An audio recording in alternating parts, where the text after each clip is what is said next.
వారిని నువ్వు పశువులుగా చేసి చంపుతున్నావు. ప్రతినిత్యం హింస పెట్టే శక్తి హీనలుగా చేస్తున్నావు వాళ్లకు. ఇదేం బాగాలేదు. ఇది ధర్మం కాదు.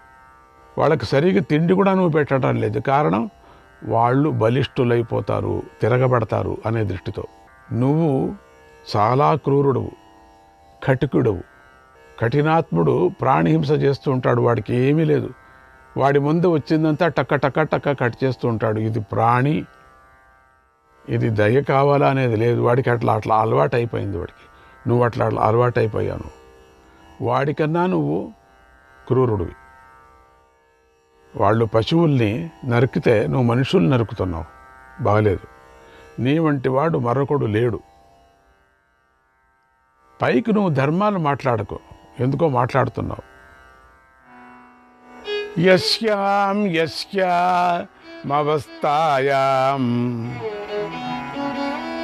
యద్ యత్కర్మ కరోతి యః తస్యాం తస్యామవస్థాయాం తత్ఫలం సమవాప్నుయాత్.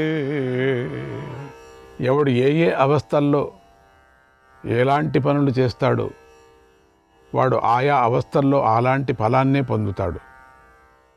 నువ్వు చెడు అవస్థలో చేస్తున్నావు, చెడు ఆలోచనలో చేస్తున్నావు, నీకు మంచి ఫలం దొరకదు. ఆ సదాశివుణ్ణి నువ్వు ప్రత్యక్షం చేసుకొని వరవాన్ని పొందినటువంటి వాడివి. నీ సదాశివుణ్ణి నువ్వు అడుగు, మనుషుల్ని బలి ఇవ్వచ్చా అని. నువ్వు ఆయన్ని కూడా ఇప్పుడు లెక్క చేయకోకుండా పరిస్థితిలో ఉన్నావు. నువ్వు దర్బారుగా చేస్తున్నావు. నువ్వు నీ జాతి వారనే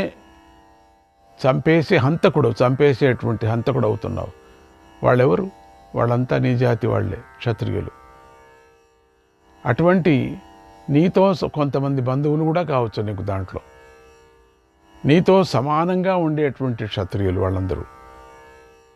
మీ నాన్నగారి సంబంధం కూడా చాలా, మీ అమ్మగారి సంబంధం కూడా చాలా ఉండవచ్చు వాళ్ళలో. వెతికితే దొరుకుతారు. అటువంటి నిరపరాధులైనటువంటి ధర్మంతో రాజ్యాన్ని ఏలుతూ మంచిగా ఉండే వాళ్ళని అన్యాయంగా చంపుతున్నావు. మేము ఆపదలో ఉన్నవారిని రక్షిస్తాం. ఇప్పుడు వాళ్ళంతా ఆపదలో ఉన్నారు కాబట్టి మా ధర్మం ఏమిటంటే మేము ఆపదలో ఎవరున్నారో వాళ్ళని రక్షిస్తాం. తెలిసిందా నీకు? అది మా స్వభావం. అది మా బంధువులైన క్షత్రియ వంశాలు అభివృద్ధి చెందాలి. వాళ్ళంతా మా బంధువులు. అందుకే నిన్ను చంపాలని ఇక్కడికి వచ్చాం. నిన్నే చంపేస్తే వాళ్ళందరూ బతికిపోతారు. నువ్వు క్షత్రియులందరిలోనూ నా వంటి వీరుడు ఈ లోకంలో లేనే లేడు అని భావిస్తున్నావు. అందుకే నీకు ఈ అహంకారం వచ్చింది. నువ్వు ప్రతి ఒక్క క్షత్రియుడిని పట్టుకొని ఈ విధంగా బంధించావు. వేల కొద్ది క్షత్రియులను బంధించావు. అదంతా నీ భ్రమ. నేను బలవంతుణ్ణి అనేటువంటిది ఉందే నీకు. నాలాగా బలవంతుడెవరూ ప్రపంచంలో లేరు అనేటువంటి ఒక భ్రమ నీలో ఉంది, ఒక భ్రాంతి నీలో ఉంది. ఆ భ్రాంతిని తొలగించడానికి వచ్చాం. ఆ భ్రాంతిని మట్టి కలపటానికి వచ్చాం. ఏ రాజైనా తన జాతి వారిని చంపుకుంటాడా? చెప్పవయ్యా, నువ్వు చంపుకోడు కదా. అభివృద్ధి చేయవయ్యా. వాళ్ళందరినీ నీ కింద పెట్టుకో, నీ చెప్పు చాటుల్లో పెట్టుకో. నువ్వే దేవుడు అంటారు వాళ్ళు. వాళ్ళను ప్రాణభిక్ష పెట్టి వదిలేయి, ఆ రాజ్యాలకి పంపించు. నీకెంత మంచి పేరు వస్తుంది. వేల కొద్దీ రాజుల్ని అన్యాయం చేసావు, పెట్టుకున్నావు. వాళ్ళందరినీ విడుదల చేసేసే ఈరోజే. మా మాట ప్రకారంగా చెయ్యి. నువ్వు చేయవని తెలుసు. ఇలాంటి నీచ కార్యం నువ్వు చేస్తుండేటువంటి చేసి సాటి లేని స్వర్గాన్ని దూరం చేసుకుంటాడా ఎవరైనా? చేసుకోడు. మంచి స్వర్గంలో నువ్వు వెళతావయ్యా.